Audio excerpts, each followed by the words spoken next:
Chris, Heath, we're back. it's been ages. A hiatus, The longest in our history. but it was fortuitous for me. Okay, that's good. Why's that? I just got to professionally blossom. Well, that's grand to hear. I got to spend my time focusing on other things, but the important part is that I'm back bursting with podcasting energy. Oh, well, that's what you're known for, Chris. And if we can dive right into it, I would be bursting with more podcast accoutrements if you had done your due diligence and reminded me, dude, how is it that we played 12 hours of Twilight Imperium most recently? Yeah. And not once did you say, hey, is this reminding you of your current Mass Effect gameplay? Because the remaster's out and you've been playing Mass Effect, right, Heath? Right? Because you own it. You bought it back in February, right? How's it going? Like, I only remembered that I owned that at 10:30 today. 10:30 a.m. Yeah, this morning. Yeah, we played the board game best known for being a space opera, and I failed to mention you That owned thing's been out for like a month, right? several weeks, but... Yeah. So I'm guessing you haven't hit the launch screen yet of Mass Effect. I don't even know what my favorite place on the Citadel is. Dang. I haven't even created a character. Not that Okay. I'm supposed, but I don't want to, right? I want to play a shepherd for the true ME experience. My first playthrough, and my only playthrough, was with a custom shepherd. So Did you make him look like a bowl? a bowl? A bowl. I don't think so. You ever watch any of those bowl speed runs? Is this like a bowl haircut? What are you talking about? Human bowl speed. So, okay. That was a long-winded way of saying you have not been playing the Mass Effect Legendary Edition. No, I've only been touching my Breath of the Wild. Okay. We should probably mention what show this is, since listeners may have forgotten. This is Mobius Tubes, episode 64, being recorded on May 29th, 2021. Brought to you by Easy Pass. We're not sponsored unless I've been missing the emails. No, but I drove so much this morning. Oh, did you wake up in Syracuse this morning? Yes. You want to know? Well, actually, no, I didn't wake up at all. So work ended around like 4 a.m. last night. Oh, man. I just plugged in the footage and it was done. And then I went over to the other property that I manage, and the pool was overflowing because for whatever reason the hose was at full blast. So I had to backwash the pool. Meanwhile, I left my computer because they used it in the movie. Right. I just left it in the elevator over at the office because it was bulky and I was just going to drive my car around to the side of the building that has the elevator. So I empty the pool and then I get in my car. I take a shower because my thought was I'm going to leave work at like 4 a.m., maybe drop my computer off at home, and then go see Bailey because she worked overnight this past night. I was going to surprise her this morning at 7:30 a.m. when she gets off her nurse shift and be like, boy, what a day. And then we would hang out from then or probably just sleep because we both needed to sleep. Anyway, I hit the road at like 6 a.m. Okay. to get to here. I see. And I am falling asleep the whole way. Oh, no. I get like, how many miles is it from Syracuse? It's like 70 miles, right? I probably drive like 30 miles. And I'm like, I've done this before.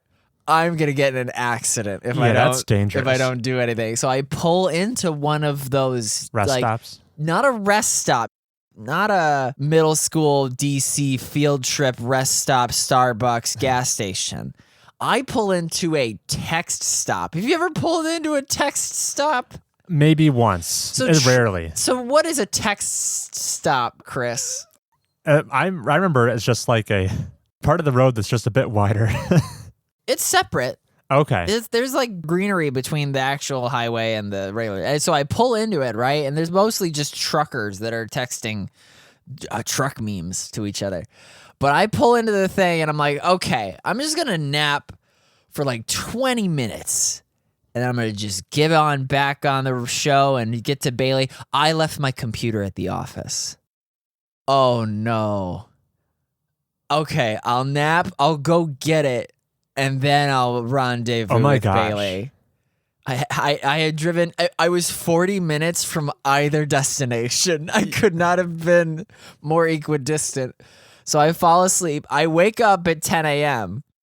And all while I'm sleeping in my car in the Texas stop, I'm having bad dreams about like bargaining with truckers who might be able to ship my computer to me so I don't have to go get it, so I can rendezvous with Bailey. That's what you're dreaming about? I'm dreaming, like, people are saying, like, well, how many is it going to be per mile? And I'm just like, this is a conversation that would never happen. Anyway, I drive back to the office. I get this bagel. Yeah. And then I come here. And meanwhile, you're texting me like, still good for 2 p.m. And I'm like, I'm going to be there by noon, so let's just get this over with. So that's why we're here now. And I will sleep right after. Well, that puts into perspective me leaving my headphones a 5-minute drive away. It gave me more time on the floor. It did, yeah. So thank you, Easy Pass. Thank you, Easy Pass. You made this show possible. Cool. I did so much prep, dude. Yeah, you bought groceries because Bailey's notorious for letting things spoil in the fridge. Okay. Known food waster, Bailey. So I bought green onions and tortillas and eggs and mozzarella cheese, and they're all just sitting in my back seat because I thought this was just going to be a light jaunt from Syracuse to Rochester. You know, they're in that fridge now, but man, just the best laid plans. Truly. Yeah, that's crazy. But enough about my predilections. Let's talk movies. No. Let's talk games. Yeah, that's what we're here for. So it's been like a month, Heath. What have you been playing?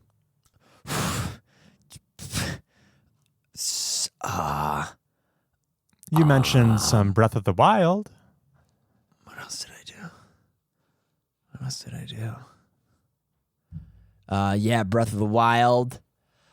I like the temple where the ball rolls down the would-be Plinko ramp and you have to stop it.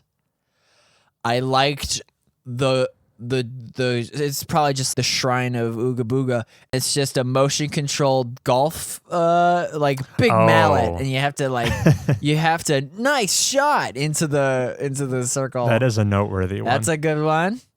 I have faced a Lionel. Okay, so as far as enemies in Breath of the Wild, it goes Bonklins, which are the low-level mobs on the Grand Plateau that are mostly red, sometimes blue. Yeah. And then they get bigger as soon as you leave the plateau. And then above them are the lizard boys, just the reptiles that are bothering the fish people. Mm-hmm. And then above them are the Lionels, which are these big centaur-looking mammalian lions. They have lightning capabilities now. Okay. And really, if you don't know the combat, how well did you do combat in Breath of the Wild? I was an amateur at combat. It's not easy. And your Devil May Cry hours didn't transfer over. So I couldn't beat the Lionel. So I just immediately parachuted in a direction that had a temple. Because the temples are the real game. The rest is just filler. Temples. Sorry, am I saying shrines? You're talking about the shrines then. Yeah. 120 shrines in the game, those little mini puzzle challenges. Correct. Okay. How many of the Divine Beast challenges have you completed? Oh, no. I saw the elephant. And that was enough. I saw the cutscene for the elephant, and then Fishman told me I need 20 lightning arrows, and I can get them from High Hrothgar. That's a Skyrim. Yeah, thank you. All right. So it's still the early goings of Breath of the Wild. But I would have played more games if my computer was not being a movie star and if my laptop were better. Sure. Have you heard about this new MacBook that might be coming next week? I have not. According to a thing. Before next episode is even recorded, Apple's dropping the MacBook that's going to kill Tim Sweeney. Sorry. That's Epic Games, right? Yeah. because they're losses. I tried to loop it in anyway, because Bailey and I are desperate for new computers, and this could be the one. And as soon as I get my hands on this, then I'm gonna fire up like Frostpunk and all of these not labor intensive games that I would rather play. What's so hype about this new laptop? It's just expensive. Oh. And that alone is enough to get you excited. It's a big screen. Okay. All right. Chris, I've been rocking the 2014 for a while now. I was just wondering if this iteration was like particularly special. Chris, how old is your laptop? I have a work laptop. Okay. How many non-work related gigabytes are on it? Actually, 0. It's very locked down. Well, I'm doing some high security stuff. Anyway, I want this, and I want to get Bailey one too, and surprise her. Oh, hey, you know what else is in my life? One of the benefits of your girlfriend not listening to the show, I'm taking Bailey to Las Vegas in October. I told you this, right? Maybe. I know now. Yeah, we're going to go to Las Vegas. Chris, I was so hoping that there would be... How many times have you been to Las Vegas, Chris? 0. How many times have you been to Nevada? Also 0. Yeah. How many... You've been to California, though, right? I have, yeah. I haven't. Okay. What's it like in California? Hot. Same in Nevada. Yeah. I was hoping to take Bailey to see a show, because lots of Las Vegas shows are in Las Vegas. Who would have thought? I'm looking at the lineup. There's so little in terms of when I'm going. Okay. Because of pandemic-related reasons? You must be. Yeah. Everyone's tour got pushed to 2022 out of safety. Sure. Yeah. I was so hoping, because Backstreet Boys plays at Las Vegas all the time. Or the last time I checked, it was all the time. All right. So I was hoping to do a private Backstreet Boys thing with Bailey and propose during it. Oh my gosh. The sort of thing, it'd be like a candid camera, and then, I don't know, I would start... What's your favorite Backstreet Boys song? I want it that way. Tell me why. That's a good one. Yeah, so I would start singing it, right? And Bailey would be like, what the fuck is this? And then name the Backstreet Boys quick. Howie and Kevin and Aaron and Carlos. I'm nodding along. Yeah, you have no idea. How many Backstreet Boys are there? 5. Oh, okay, nice. Good points. Yeah, they would probably like come around the curtain, and then Bailey would turn towards them, and I would get on a knee and that kind of thing. Okay. When you say private event, is it just you two? There wouldn't be an audience of like her family. I can't fly them to Vegas. I mean, like you haven't booked a private showing with the Backstreet Boys. I'm trying to. Okay. Now here's the silver lining. Hopefully, because their like Australian tour doesn't begin until February 2022. Maybe they're just sitting playing Hitman right now. They're desperate for private and they're like, showings. Gosh, I wish there was a upstate 26-year-old, because I'll turn 26 by then, who we can sing to his future fiance. So who knows? I don't know. If anyone listening knows the Backstreet Boys' manager, also nobody tell Bailey, because this is months away. Yeah. But thankfully, she'll never listen to this. Perfect. So the only show that's happening in Las Vegas at the time that this is happening is Donny Osmond. Do you know who Donny Osmond is? No. He was in Andrew Lloyd Webber. You recognize that name? As much as I recognize the Backstreet Boys. Wow.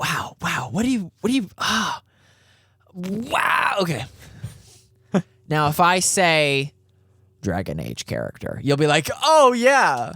As long as they're not from Dragon Age 2, who I am the bad one. Hit or miss on those character names. Yeah. Alexis is 50% sure I haven't played that game, but I did. And that's a requisite for dating her. It is. Anyway, so that's been my life. Breath of the Wild. I'll try that Lionel next time. My Switch is in my back seat right now. Where your groceries used to be. I put the tortilla in the Switch holder, yeah. Oh, perfect. That'll keep it nice and padded. Preserved, yeah. Well, that's awesome, Heath. Truth be told, I haven't played too many games in the past month, at least by my usual standards. I do have a couple updates, But though. you did chaperone Twilight Imperium. I did chaperone And for that, Twilight Imperium. you deserve some claps. You thought it went pretty well? Oh, yeah. I thought it went pretty well. How's your back from carrying that whole session? Good. I did a lot of walking around the table. That was the most surprising part, just because it couldn't all fit on the one table. We're talking about a very large, very long board game. But that was my third time playing it, your second time. And I think that was the most fun I had playing it. We had the full complement of 6 players, which was nice. It took, if we exclude that dinner break, I think it was about 10 hours to finish. Yeah. I'm down to clown again. I feel like I've got the early game just down pat. You were the first to take Mechatol Rex. You do warfare, technology, Imperial. Or no, sorry. What's the opposite of Imperial? Leadership. In that order every time. Yeah, and you're golden. It's a solved game. Twilight Imperium. Who won, Heath? You did. Yeah. No. Yeah, I did. Yeah, win. you did. I guess it was awfully close. There's maybe some contention around who deserved the win. It was for the good of the group. That's board games. I've got 3 video game updates I can deliver. Yes, on this video gaming podcast. If we throw our mind back, way back in the ancient annals of history. I was ready. Way back to like episode 63 of this show, where I was talking about Assassin's Creed Odyssey. Oh, God. Specifically, it's 2 DLCs. Wait, let me name them. I should go for it. Son of the Wolf and Send My Child to Boarding School. Pretty close. The one I was in the middle of was Fate of Atlantis. Oh, yeah. I've wrapped all that up at this point, put a bow on it. Yeah, Fate of Atlantis, which funnily enough, you don't even like get to Atlantis until the 3rd act of that DLC. Much like Jaws. Oh, really? Jaws doesn't make an appearance until late in Jaws? Sorry, did you use the title to refer to the... You just said Jaws doesn't make an appearance until Jaws. Isn't the shark named Jaws? Well, the dinosaur's not named Jurassic Park. What's the shark named? What do you mean, what's the shark named? It's not named Jaws? Probably just like the big one. The main shark in Jaws is unnamed. Wait, am I getting bamboozled? No, but in Jaws, the shark famously they keep it suspenseful for most of the movie, and then Okay. only then do you see does it emerge? Well, it's the same way in Fate of Atlantis. Yeah, it's named Bruce. It's named Bruce by the cast and crew, not canonically. I see. Collectively. Well, I learned something new today. And this is why they named the shark in Nemo. Finding That's Nemo. the through line. Now you know. I know a lot more about fictional sharks today than I did when I woke up. Anyway, Fate of Atlantis. It ends the game on a high note for me, which was good. Which is, even though at the bottom of the seat. It's worth pointing out, AC Odyssey. Isn't that funny how they made a whole DLC centered around one of the worst parts of my playthrough of that game? Oh, because you hated the sharks. I spent like 3 minutes talking about it. You did, famously. But you're like, man, what a high note. To be fair, you don't fight a single shark in Fate of Atlantis. Shocking. I know, right? AC Odyssey is a noteworthy entry in the franchise because it was the very first one to introduce dialogue decisions and like branching conversation choices. Yeah. Because in all previous Assassin's Creed games, you played as like a very static, defined character, be it Ezio or Bayek or what have you. Static and defined. I would rather just say authored. Yeah. Yeah. Well, in Odyssey, Cassandra / Alexios, they're more of a nebulous self-insert at times. You get to make these branching quest decisions and stuff like that. So this brand new feature, I was very underwhelmed by it in the base game. Nothing was ever super consequential, I didn't feel, with like maybe one or two notable exceptions over the course of like 100 hours.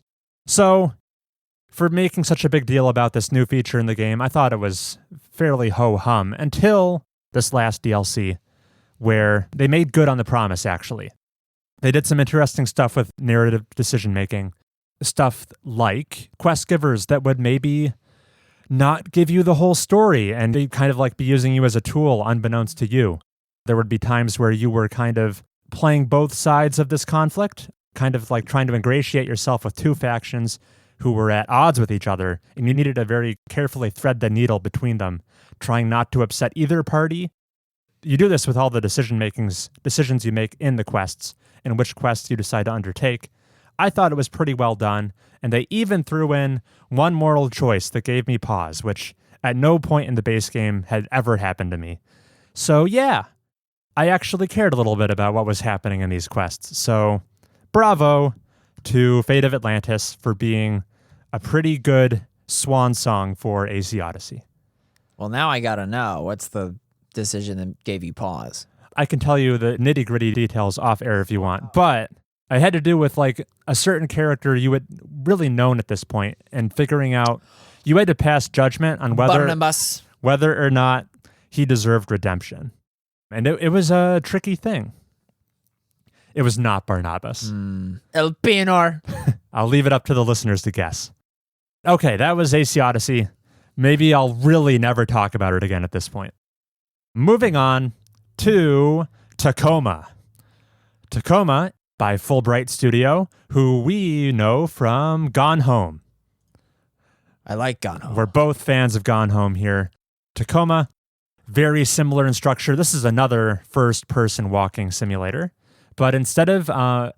triangle face. Yeah, the artwork on the cover is triangle face. This has been all over the store page.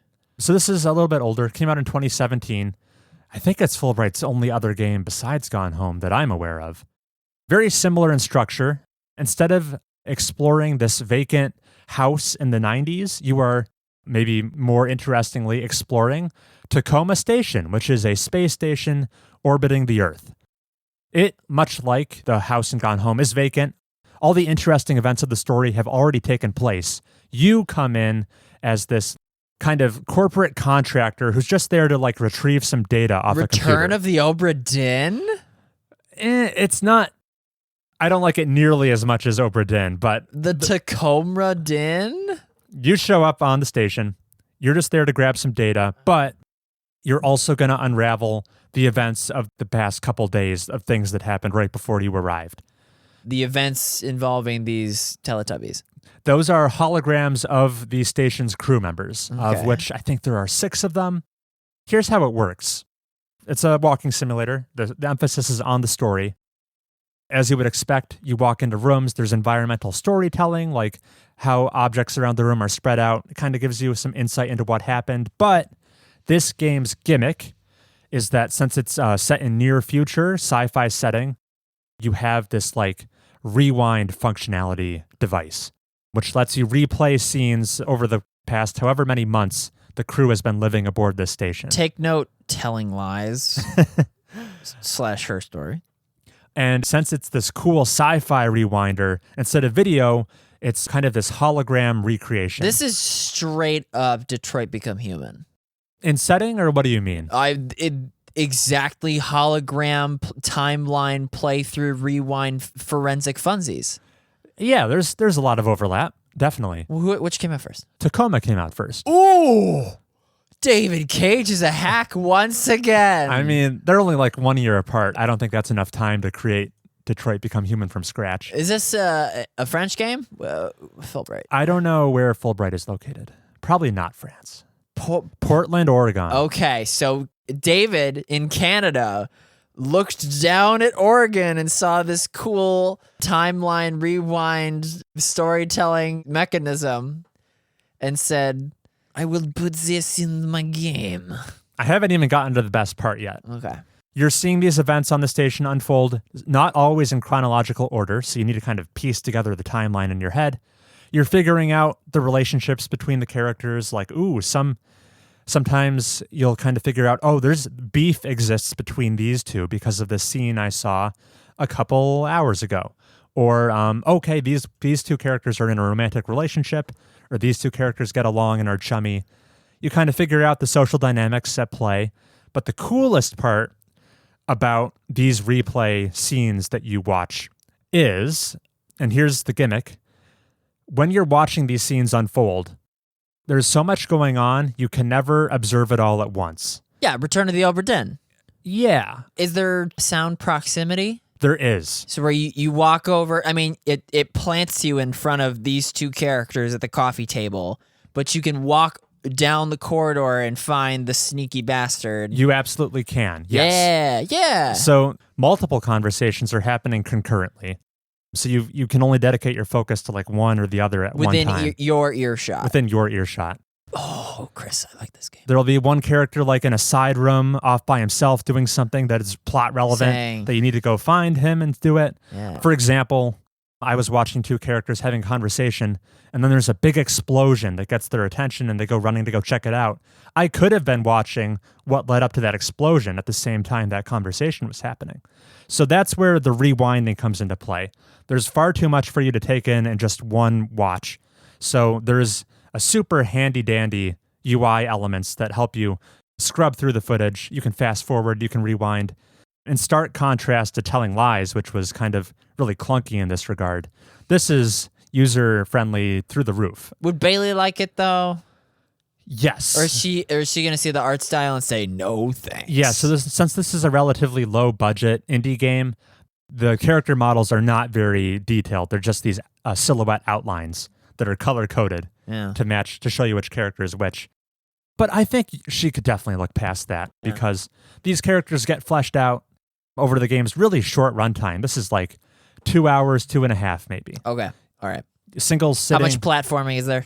0. This is very accessible. You have to jump over the black hole reactor to get to the good dialogue. This is just walking and looking around.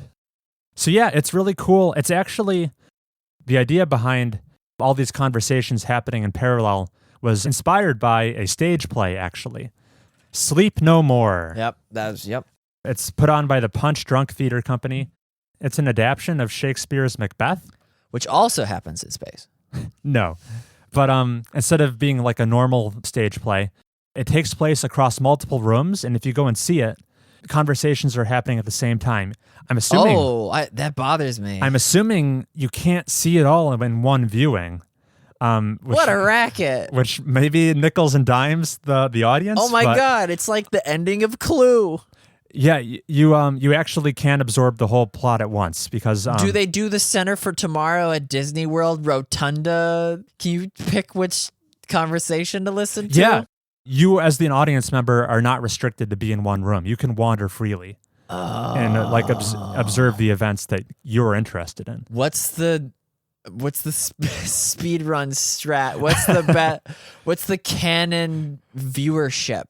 I think probably everything is canon, so you need like this God's eye view of everything to like absorb it all. Could you just ruin your experience by listening to all like the anecdotal chaff? Anyway, so Sleep No More. So the Sleep No More play inspired Tacoma. It's an idea perfectly suited for a video game because you can rewind it easily. So yeah, it much this like just skyrocketed onto the docket. It's good. Maybe doesn't quite aspire to the heights of Gone Home, but it's right behind it. Okay. It has a twist in kind of the same way Gone Home does. Not the same way. It has a twist on the level of Gone Home. That's what I'll say. And yeah, I was super pleased with it. I'm going to be definitely paying attention to Fulbright's output going forward. These are some of the better walking simulators I've played. Definitely. So Tacoma gets a big thumbs up. One small step for walking simulators. One giant leap. So that was Tacoma. I beat it over like a day and a half, really short.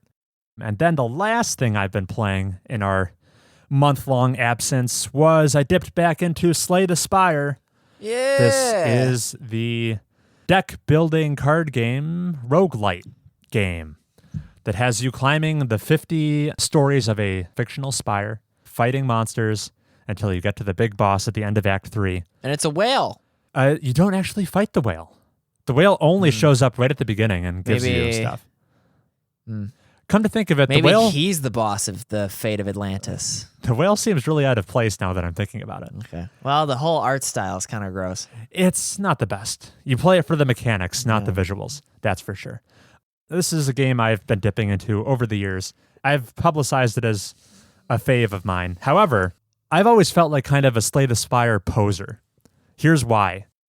I've gotten to the end of Act 3 with all the character classes. I've gotten to the credits. But I've known about the secret fourth act of the game, and I had never dabbled with it. I knew there was this true ending that I have never seen, and the game was hard enough. I thought maybe it would be too frustrating, but during this adventure of mine, trying it one more time, I thought, we'll give it a go. I'll try to see the true ending through. And I did it, yeah. You have to complete the game normally, but with 3 extra bits of criteria into your playthrough to be eligible for that fourth act of the game. And then you face the real final boss, not the whale, but I won't tell you who it is. And it's the I don't know. It's just the guy from Hades. It's just a photo of the developers. No, it's not. But it's really hard. I have beaten it 3 times now, with 3 out of the 4 character classes. Only the defect eludes me. I haven't been able to beat it with him. That's the robot that has glitch upgrade habits. I don't know. Yeah, it is the robot character. Okay. And I have a newfound appreciation for the game. I've tried some new play styles I've never seen before. I have a hot recommendation tip for people eager to play Slay the Spire. So after you've done your initial couple runs and gotten to grips with the game, if you want to rapidly improve, I recommend you seek out a resource while you're playing. Can you do a quick Google search for me, Heath? Just type in Slay the Spire tier list. Yep, this is it right here. There's a card tier list for each of the classes. Feed.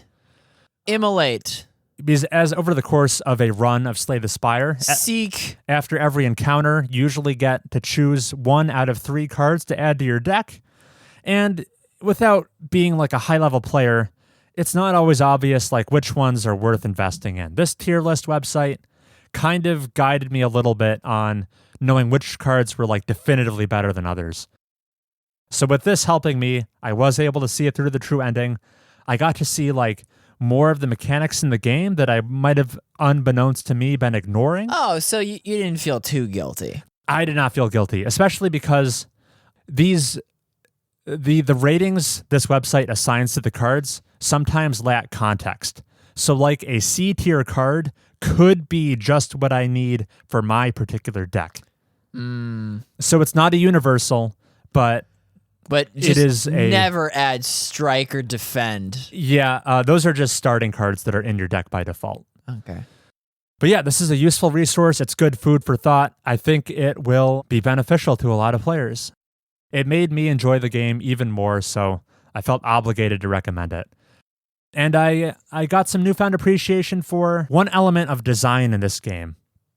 So it's a deck building game. You've got a deck of custom cards you're drawing out of. You would think if something doesn't go your way, this game would be ripe with save scumming opportunities. I drew the wrong card at the wrong time. Let me quit and reload. That's impossible in the game. The designers coded it such that, and I don't know exactly how they did this, but when you load into a battle or an encounter, the order of your deck is set in stone. The cards you draw always come out in the same order. It's randomized once at the beginning, but then no matter how many times you quit and reload, it's always the same. Oh, it's like a seed. It's like a seed.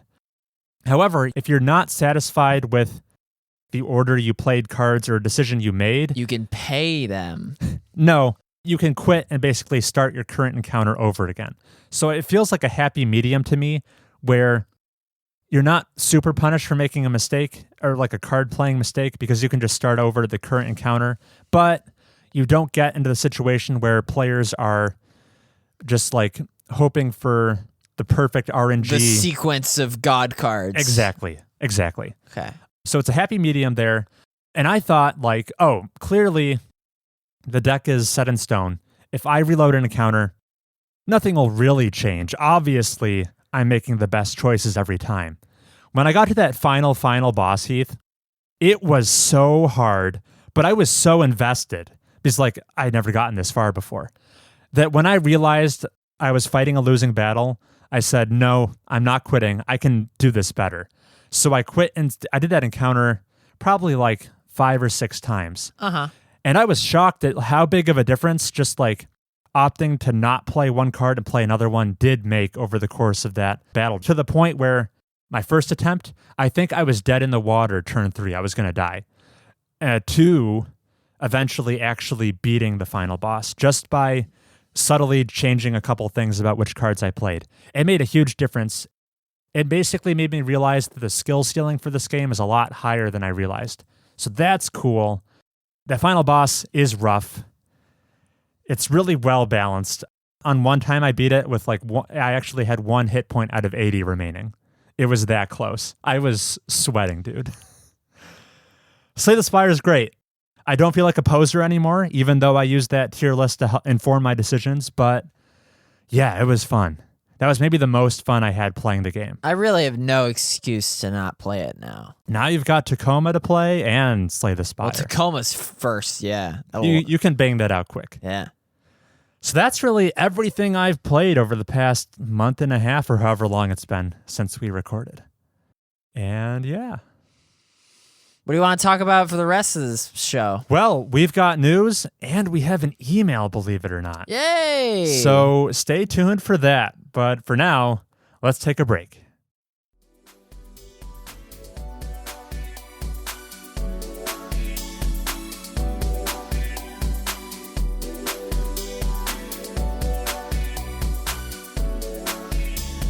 And we're back. Hey, Heath. So, while we were gone, the world of video game news just kept on chugging. We should probably talk a little bit about it. Here's the first thing, correction. Okay. As soon as we published last episode, where we discussed at length about the PlayStation 3 store being shuttered. Right. Sony reversed that decision.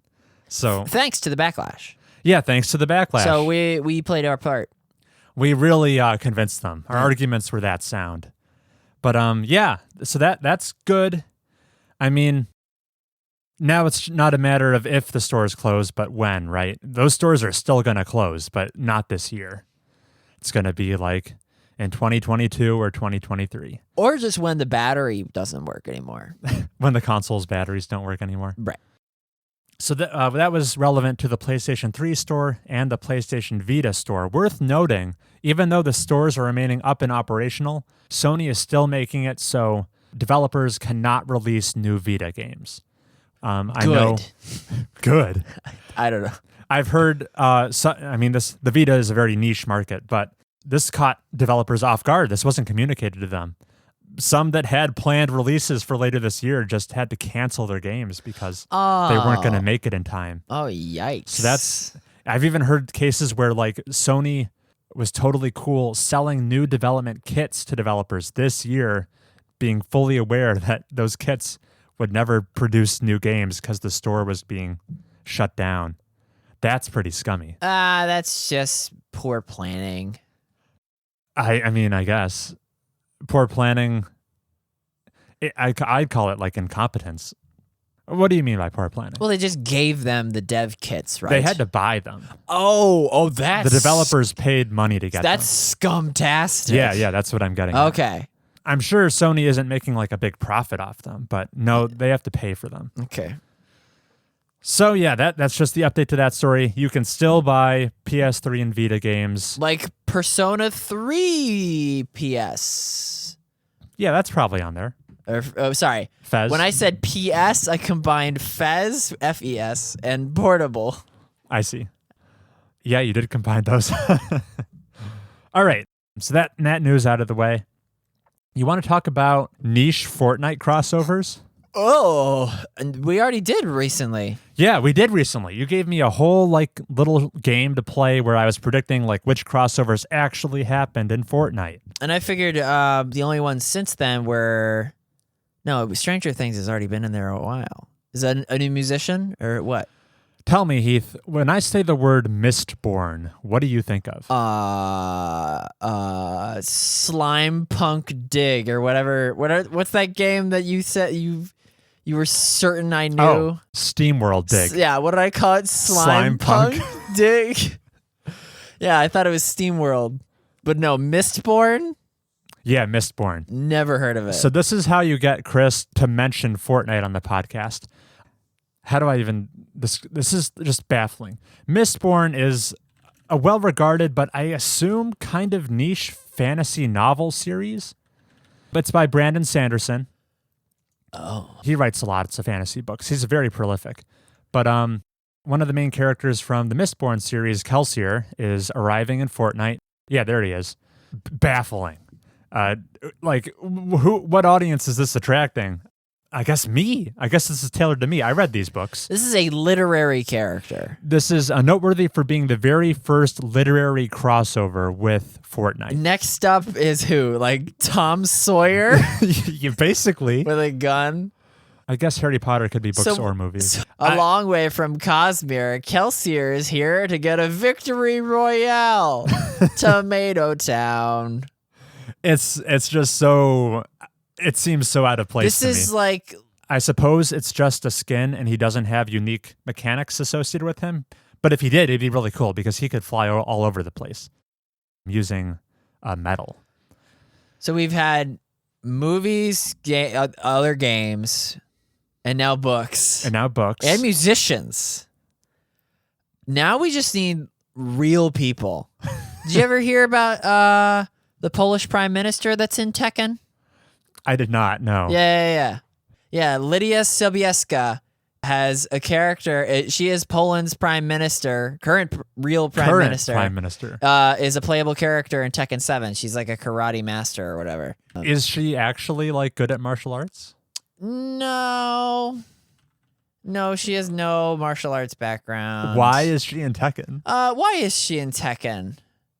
Oh, it's a fictional prime minister? Oh, fuck me. Wait a second. What? I would think if you Googled the actual prime minister's name, real info about her would come up before her Tekken character. Why would it be that convoluted? But okay, so back to Fortnite. Yeah. You might be wondering, how did this come about? It turns out the author of this Kelsier character, Brandon Sanderson, is a big... Sorry. Just happens to be an acquaintance of... He's a big Ninja fan. No, he's an acquaintance of one of the directors on Fortnite, Donald Mustard, who sounds like he could star in the live-action adaptation of Clue. Yes. So yeah, that's funny. Who is the nichest character you'd want to see in Fortnite? I mean, I already made the Tom Sawyer joke, but... Oh, niche character from my neck of the woods. Yeah. Well, I can't say something like Foster's Home because they can't have guns. Are you a big Foster's Home for Imaginary Friends fan? Huge Foster's fan. I did not know about this. Oh, about yeah.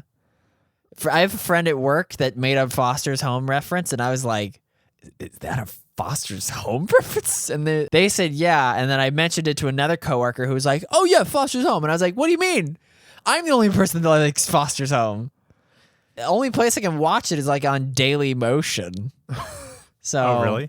Please put, because I don't have cable or Cartoon Network, HBO Max or whatever. I see. But the nichest character I want to appear as a playable character in Fortnite is Bear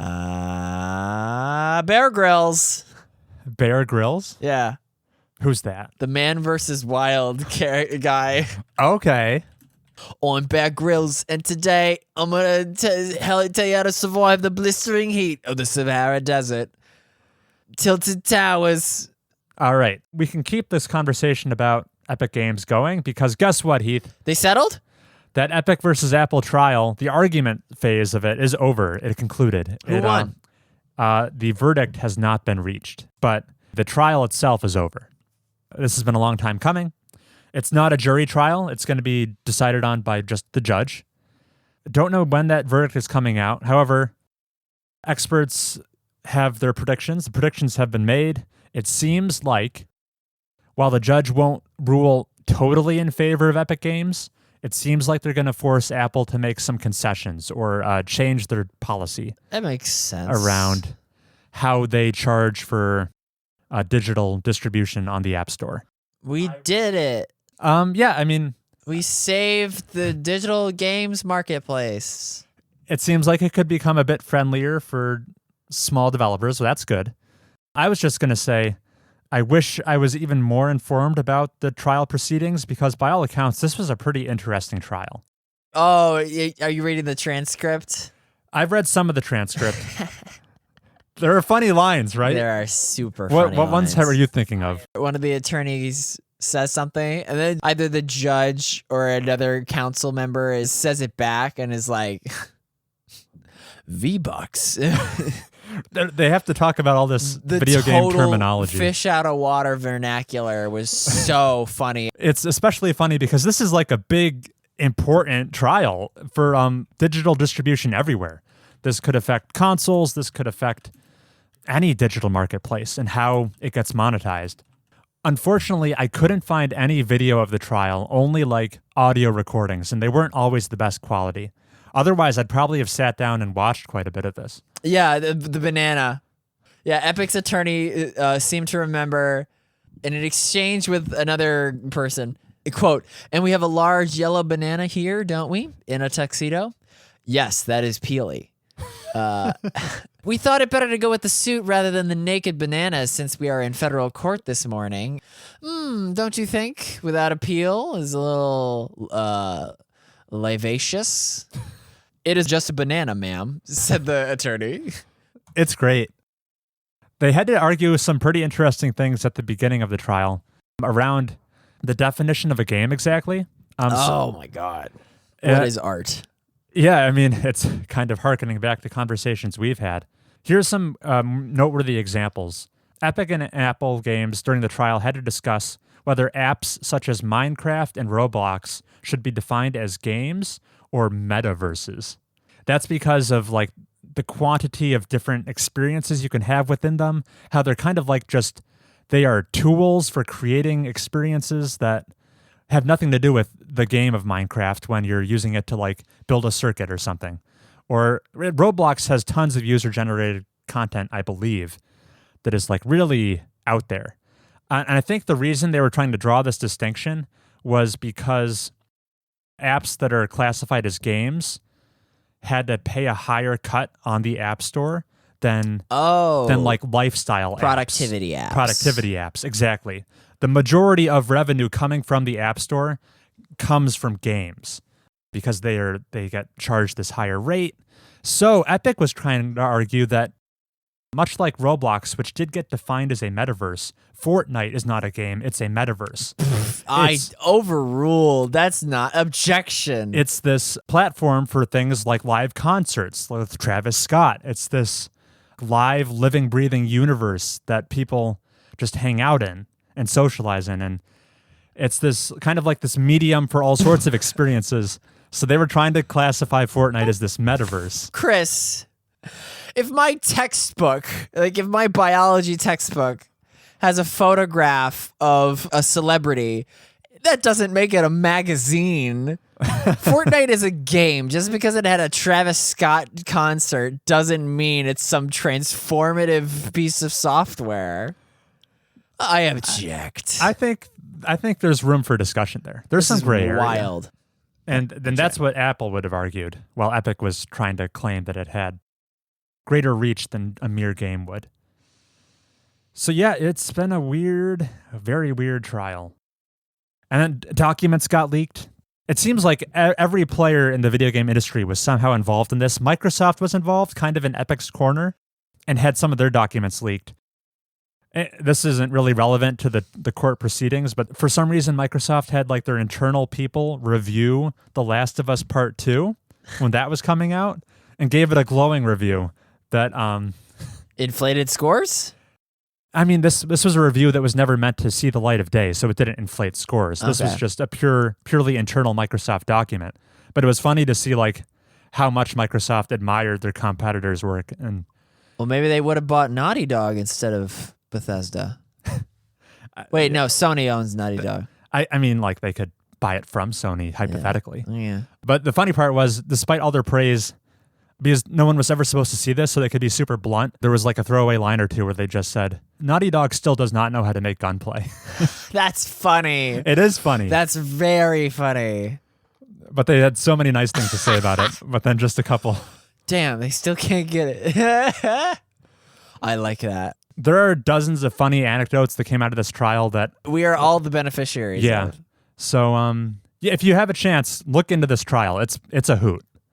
But we'll see a verdict in the coming months, which will then be endlessly appealed, I assume.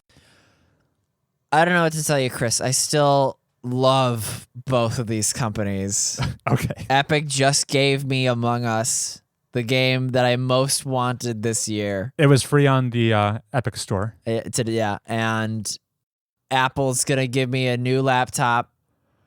It's going to be even better than Chris's work laptop. Yeah, I'm a sucker for these guys. And I still avoid them like it's my job. Oh, that's great. All right.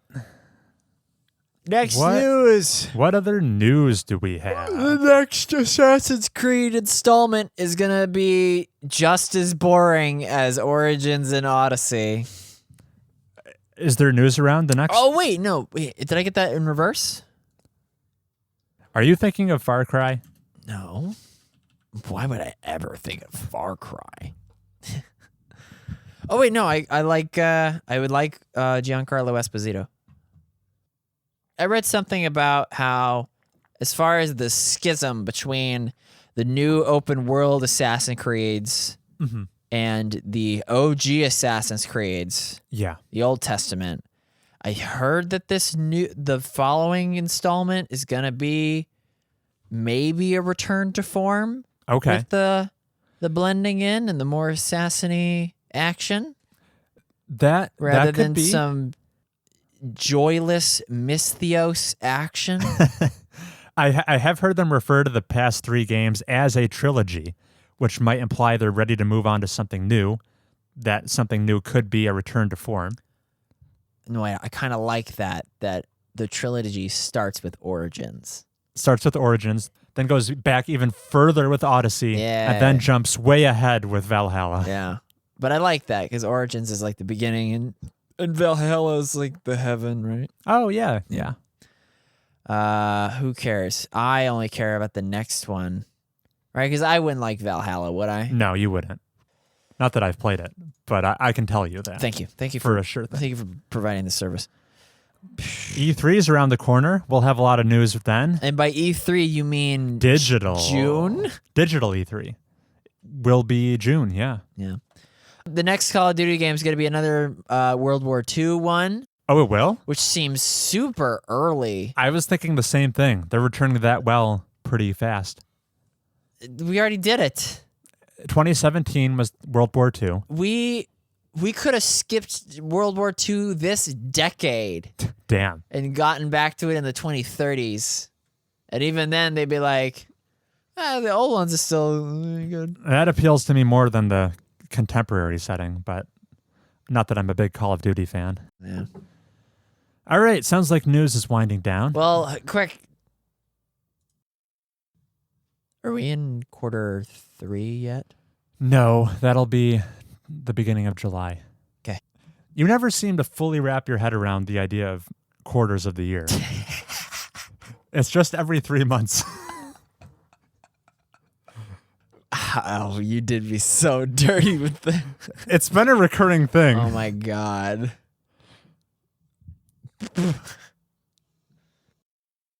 I have to scroll back far in history to get to this email. I'll assume we'll have inserted a break in here somewhere. That's it for news, Chris. And when we come back, we have that email that you spoke of.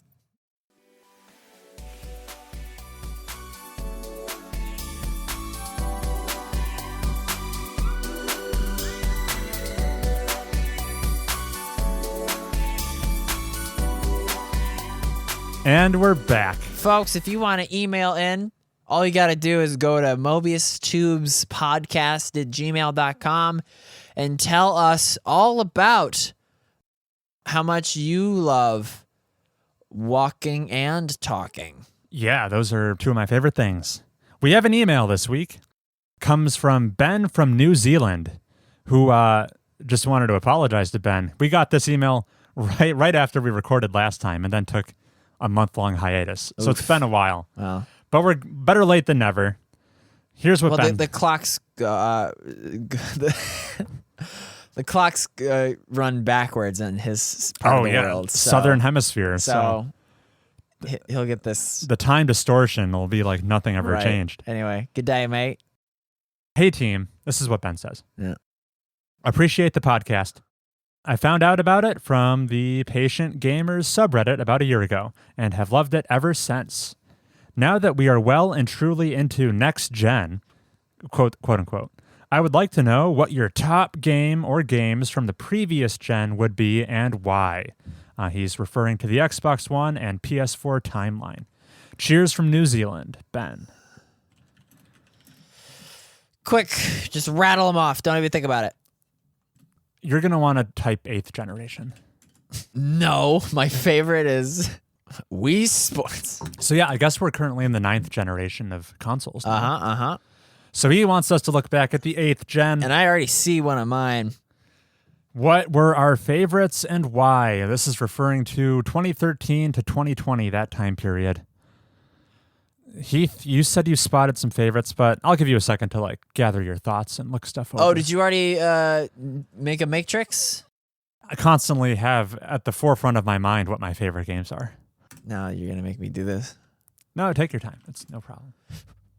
Here we go. Give me good thumbnails. Christ. Racing games tier list. All of this is trash. That's the number 2 result. Pokemon. I feel like you could doing more effective Google searches here. Oh, okay. SEO me, Chris. Do best PS4 games. Ben wants to know. Well, Ben, the best games, and I played a lot of them, weren't necessarily the most fun, but the ones that we would push on to other people just to watch them deal with it. And for that reason, Slay the Spire is also there. Yeah. Probably Slay the Spire for you.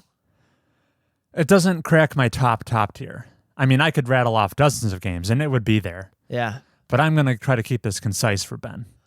Ooh, Fallout 4 is one of the 8th gen games that I played the most. That's notable for that reason.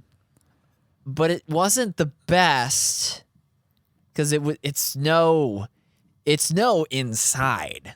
I knew you were going to bring up Inside. Hey, yeah. I was waiting for it. Reset the clock. Okay, Ben. So all you need to know is we love Playdead's Inside for its super cool visuals and heavy thinkery. Wait, is Return of the Obra Dinn also among these? Yeah. Ooh, just pack them on in. Yeah.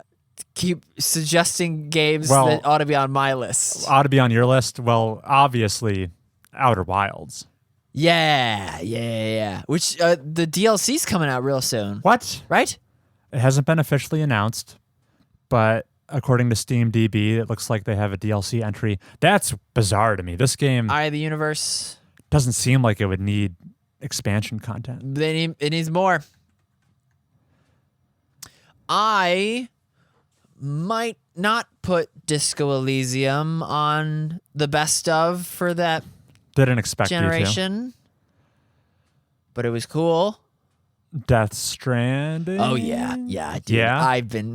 Every time I think about playing Death Stranding, I think, I need to play Witcher. But I want to play Death Stranding. Still, even after you've beaten it. Death Stranding, man, I just picking up the pieces in Death Stranding, 100%ing those final settlements, still feels like a good time. Checking on the status of my roads. Yeah. I'd love to play Death Stranding one more time. From the start? Maybe. Wow, that's high praise. And skip all the parts that are bad. In your list, does Red Dead 2 crack the top? Yeah. Arthur Morgan has quite the story to tell. Uh-huh. Immaculately made. Very long. Ooh. Metal Gear Solid Phantom Pain. You didn't play that. I didn't, but it's the best game I haven't played. No, that's Persona 5. Oh, that's the best game I haven't played. Persona 5's so nice it's on here twice. Oh, it is, Royal. Yeah, so I'll give my answer to Ben. I don't know, this might be controversial. Last gen was my favorite gen. What? What? Yeah, it's the best. What? Fight me on it. It's definitive. But 2017 was last gen. Really? 2017 is one of the big reasons last gen's my favorite. Okay. Sorry, what years? 2013 to 2020 was the years we're talking about. Oh, wow. When you put it that way. Do your section, but now that I'm thinking in terms of years, sorry, when you say in terms of generation, yeah, I have a hard time using those boundaries. Interesting. Right? Those boundaries are always at the forefront of my mind. Okay. I love years. Okay. 8th gen was the best gen. Oh, you're in agreement. Well, it includes 2017. Yeah, which is our 1994. I don't think 1994 is considered the best year. What? I think it's like either... That's a whole thing, though. I think people really like it's 97 or 98. Be that as it may. Yeah, the last gen was my favorite gen. That means my favorite games of the last gen are some of my favorite games, full stop. I thought there was so much more variety last generation with the ubiquitousness of indie games. Indie games got invented. So you had so much more to choose from. You didn't have to Okami. That was 2006. Anyway, since I love restraint, I've just got the top 3 for you, Ben. Nier Automata, Persona 5, Witcher 3, can't go wrong. Those are my favorite games of the last gen. You wanted a reason why? Those were all 2018. 2 of them were 2017 and Witcher was 2015. Oh, okay. Nier Automata, why do I like it? It has my favorite ending to anything. G. Ever. It's actually E. Okay. But you were close. Persona 5, I feel like over the course of 3 weeks, I got to have an entire year of my life experienced, and it was also the best year of my life. So that's what I got out of Persona 5. Plus, those UIs are just pornographic. Yeah. They're so good to look at those menus. Super clean. And Witcher 3, that's an open world game. The culmination. Yeah, I've never played an open world game of that scale and that meticulous level of detail. If I talk, people, when they play big open world RPGs, like people who play Skyrim, it's not uncommon to hear that they ignore the main quest and go do the side stuff. If I were to list like my top 10 side quests in video games, 9 out of 10 of them would come from The Witcher 3. I can list off a bunch of my favorite quests that I would have forgotten. The frying pan. The frying pan is actually probably the worst one. The one in Assassin's Creed Odyssey where the guy's in the cage because he's like, I'll kill everyone. Oh yeah, that was decent. But yeah, that's why I adore those 3 games. Plus, Geralt is an amazing main character. Disagree with Chris. I say that the best games of the 8th generation were toward the later half of its generation, with the exception of Inside, which was much earlier. I really liked Detroit Become Human, Death Stranding. Outer Wilds was late. Outer Wilds was also later. Yeah. And you said Return of the Obra Dinn. Return of the Obra Dinn. Thank you. Those are the anchor points throughout the whole generation. If we had to say a part of the generation that just stay away from, I have an answer for you. 2014? 2014 is the stinker year. There are a couple games. Transistor came out that year. Okay. There are a couple bright spots, but that year was not great. Uh-huh. That's how a game like, I'm not going to say like what? Like Call of Duty Ghost? I can't say it based on who listens to this. Oh. That's how Inquisition got Game of the Year that year. Whoa. at the Keeleys. Yeah. No one mentions Inquisition these days. And the current generation, the 9th generation, is off to a smashing start. Is it? It's been slow. With Persona 5 Royal? What was last gen. Okay, what do you the cutoff is so fuzzy. There's a specific day. It's the day the PlayStation 5 came out. Okay. And the Xbox Series X. I guess I'll have to live with that. You make it seem like this is some unknowable knowledge of like when the cutoff for generations is. I can't believe how unsympathetic you are to this like lexicographical memory of dates. The cutoff was a day in November last year. Oh my gosh. That was the cutoff. All right. Thanks for writing in, Ben. What do you think, Ben? Who is more right? About our lists or about how easy it is? Who's more right in general? All right. You too can write in like Ben did. Send us an email, mobiustubespodcast@gmail.com. We read them all, even if it takes us a month and a half to get to it. Mass Effect is on the docket. Tacoma is also on the docket. I'm just doing all the spaceship games. I'm going to do Tacoma. I'm going to do Mass Effect. I'm going to do Dead Space 1 and 2. I'm going to do... Are you going to go to Dead Space? No, I'm just naming spaceship games. I'm going to do FTL again. No, I don't want to do that. I'm going to do... Believe it or not, the next game I'm playing is a spaceship game. Oh! June is going to be sci-fi heavy. Yeah. So look forward to that. Mm-hmm. We'll have announcements aplenty in June, so keep the ears peeled for My those. MacBook thing. Yeah, you'll have some cool new tech.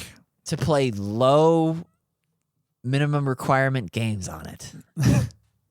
I likely still will not have purchased a new graphics card, so don't look forward to that. Ooh. And that'll be this episode, Heath. I will catch you later. Get out of here. Bye.